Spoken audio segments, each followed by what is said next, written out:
দেখছেন আপনাদের প্রিয় চ্যানেল শিলিগুড়ি নিউজ টিভি।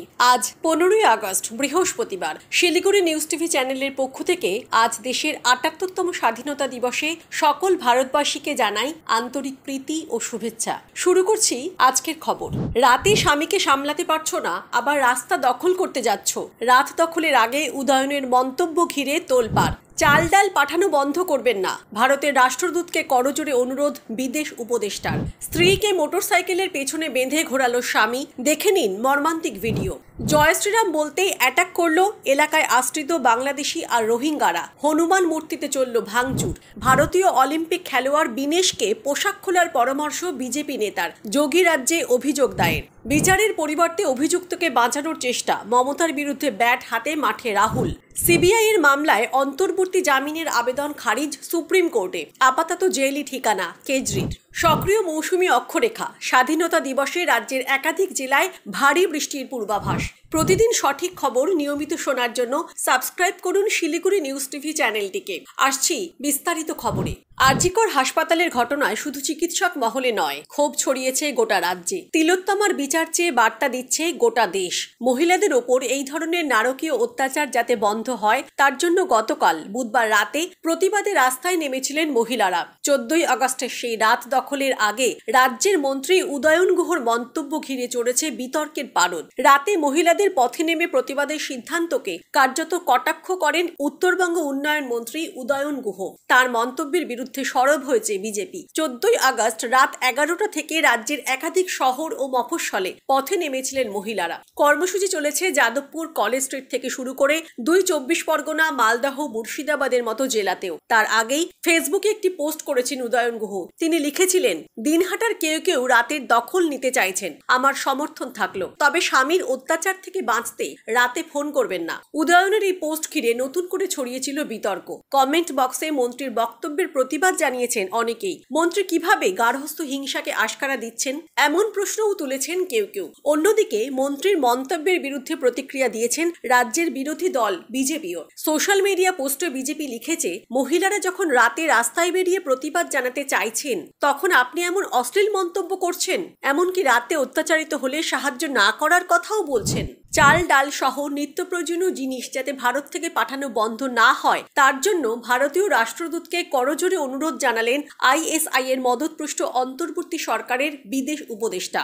বুধবার সেগুন বাগিচায় বিদেশ মন্ত্রকের কার্যালয়ে অন্তর্বর্তী সরকারের বিদেশ উপদেষ্টা তৌহিদ হোসেনের সঙ্গে সৌজন্য সাক্ষাৎ করেন ঢাকায় নিযুক্ত ভারতের রাষ্ট্রদূত প্রণয় ভার্মা। আর ওই বৈঠকের সময় ভারত থেকে নিত্য প্রয়োজনীয় জিনিস পাঠানো বন্ধ না করার অনুরোধ জানান বাংলাদেশের বিদেশ উপদেষ্টা। সূত্রের খবর, বৈঠকে শেখ হাসিনা সরকারের পতনের পরে যেভাবে গোটা বাংলাদেশ জুড়ে হিন্দু তথা সংখ্যালঘুদের ওপরে বেলাগাম নির্যাতনের ঘটনা ঘটে চলেছে, তা নিয়ে ক্ষোভ প্রকাশ করেন ভারতের রাষ্ট্রদূত। হিন্দুদের নিরাপত্তা সুনিশ্চিত করার অনুরোধ জানান তিনি। জবাবে বাংলাদেশের বিদেশ উপদেষ্টা জানান, সব ধর্মীয় গোষ্ঠী এবং অন্যান্য রাজনৈতিক দলগুলিও সংখ্যালঘুদের সুরক্ষা নিশ্চিত করার কাজ করছে। সরকার সব ধর্মীয় ও জাতিগত গোষ্ঠীর নিরাপত্তা নিশ্চিত করতে অঙ্গীকারবদ্ধ। ঢাকার সঙ্গে যে নয়াদিল্লি স্বাভাবিক সম্পর্ক রাখতে চায় অন্তর্বর্তী সরকারের বিদেশ উপদেষ্টাকে, তাও জানিয়ে দেন ভারতের রাষ্ট্রদূত। পাল্টা বিদেশ উপদেষ্টা জানান, বাংলাদেশ দ্বিপাক্ষিক সম্পর্ক উন্নয়নে ভারতের সাথে ঘনিষ্ঠভাবে কাজ করতে চায়। পাশাপাশি সীমান্ত হত্যা বন্ধ, তিস্তার জল বন্টন চুক্তি দ্রুত সম্পাদনের বিষয়ে উদ্যোগ নেওয়ার জন্যও ভারতের রাষ্ট্রদূতের কাছে অনুরোধ জানান বাংলাদেশের বিদেশ উপদেষ্টা। হাত পা পিছমোড়া করে বাইকের সঙ্গে বেঁধে এক নারীকে রাস্তা দিয়ে টেনে নিয়ে যাচ্ছেন এক ব্যক্তি। বাঁচাও বাঁচাও বলে চিৎকার করছেন নারী। যত চিৎকার করছিলেন, বাইকের গতি ততই বাড়ছিল। পাথুরে রাস্তার উপর দিয়ে তাকে টেনে নিয়ে যাচ্ছিলেন ওই ব্যক্তি।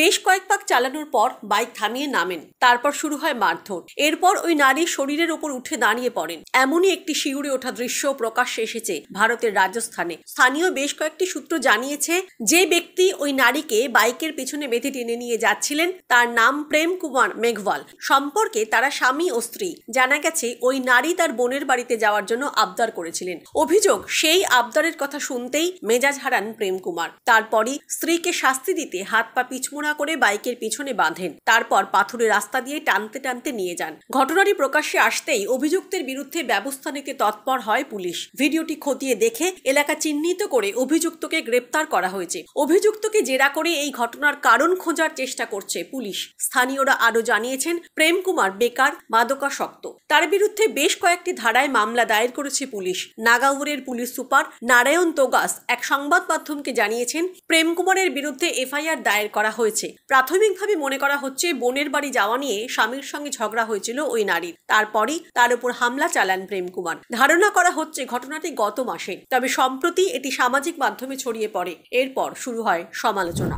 উত্তর 24 পরগনা জেলার এক বিজেপি কর্মীর বাড়িতে হামলার অভিযোগ উঠল বাংলাদেশি উদ্বাস্তু ও রোহিঙ্গাদের বিরুদ্ধে। তার অপরাধ, যখন একজন মুসলিম ব্যক্তি তাকে সালাম আলাইকুম বলে অভিবাদন জানায়, তখন তিনি জয় শ্রীরাম বলে উত্তর দেন। তখনই জিহাদিদের মদতপুষ্ট রোহিঙ্গারা তাকে আক্রমণ করে বলে এলাকার মানুষ জানাচ্ছেন। বিজেপি নেতা অমিত ঠাকুর আক্রান্ত বিজেপি কর্মী ও তার স্ত্রীর বক্তব্যের ভিডিও নিজের এক্স হ্যান্ডেলে শেয়ার করে লিখেছেন, নিমতা পাইকপাড়ার 5 নম্বর ওয়ার্ডের বাসিন্দা বিশ্বজিৎ মণ্ডল তার বাড়িতে 150 থেকে 200 জন রোহিঙ্গা ঢুকে তার বাড়ি ভাঙচুর করে, তার জিনিসপত্র ভেঙে ফেলে এবং তার বাড়ির মূর্তি ভেঙে ফেলে। তিনি বলেন, আমরা স্বপ্নে বজরংবলীকে পেয়েছিলাম। সন্তান স্নেহ দিয়ে আমি বজরংবলীর সেবা করি। আগে তাকে খেতে দিয়ে তারপর নিজেরা খাই। আর আমাদের সেই পূজ্য দেবতার মূর্তির নাক তরবারি দিয়ে কেটে দিয়ে গেছে হামলাকারীরা। একথা বলার সময় তিনি কেঁদে ফেলেন। আক্রান্ত ব্যক্তি বলেন, আমি বিজেপির সঙ্গে দীর্ঘদিন ধরে যুক্ত, স্বয়ংসেবকও করি। এবারে আমি পুরসভা নির্বাচনে উত্তর দমদম 23 নম্বর ওয়ার্ডে দলের প্রার্থী হয়েছিলাম। তিনি জানান, ঘটনার পর তিনি মৌখিকভাবে পুলিশের কাছে অভিযোগ জানিয়েছেন। পুলিশ তাকে লিখিত অভিযোগ জমা দেওয়ার জন্য পরামর্শ দিয়েছে এবং তিনি থানায় লিখিত অভিযোগ জানাবেন বলে তাকে ভিডিওতে বলতে শোনা যায়। ব্যক্তির স্ত্রী বলেন, আমি একজন হিন্দু গৃহবধূ হয়েও স্বামীকে বাঁচানোর জন্য হামলাকারীদের পায়ে পর্যন্ত ধরি। ওরা আমাকেও মারে এবং শরীরের বিভিন্ন জায়গায় স্পর্শ করে। তার আরও অভিযোগ, বাংলাদেশে যেরকম ঘটনা ঘটলো একই ঘটনা ঘটলো কাল আমাদের বাড়িতে। বাংলাদেশ আজ আমার বাড়িতে উঠে আসলো। ওরা আবার এটা বলছে যে এটাই বাংলাদেশ।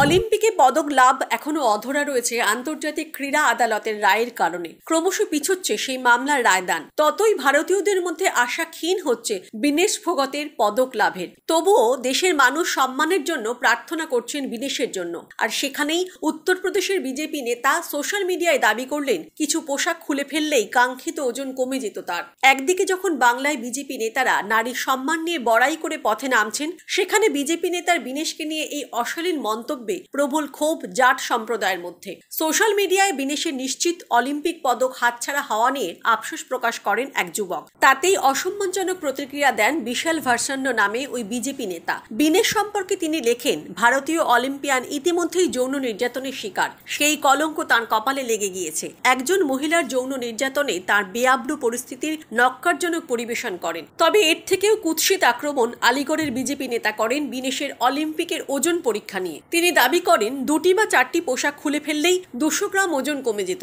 এরপরই প্রবল ক্ষোভে ফেটে পড়েন জাট সম্প্রদায়ের মানুষ। তারা কাশী থানায় অভিযোগ দায়ের করেন। সেই সঙ্গে গোন্ডা এলাকার কৃষকরাও তীব্র প্রতিবাদ জানান বিজেপি নেতার মন্তব্যে। বিচারের পরিবর্তে অভিযুক্তকে বাঁচানোর চেষ্টা। আরজি করে জুনিয়র চিকিৎসককে ধর্ষণ হত্যা নিয়ে গর্জে উঠলেন কংগ্রেস সাংসদ রাহুল গান্ধী। আরজিকর মেডিকেল হাসপাতালের তরুণী চিকিৎসকের ধর্ষণ খুনে উত্তাল রাজ্য। পাশাপাশি চিকিৎসক হত্যার আঁচ পড়েছে ভিন রাজ্যেও। তরুণী চিকিৎসকের মৃত্যুতে ক্ষোভে ফুঁসছে গোটা দেশ। এবার এ নিয়ে গর্জে উঠলেন কংগ্রেস সাংসদ ও লোকসভার বিরোধী দলনেতা রাহুল গান্ধী।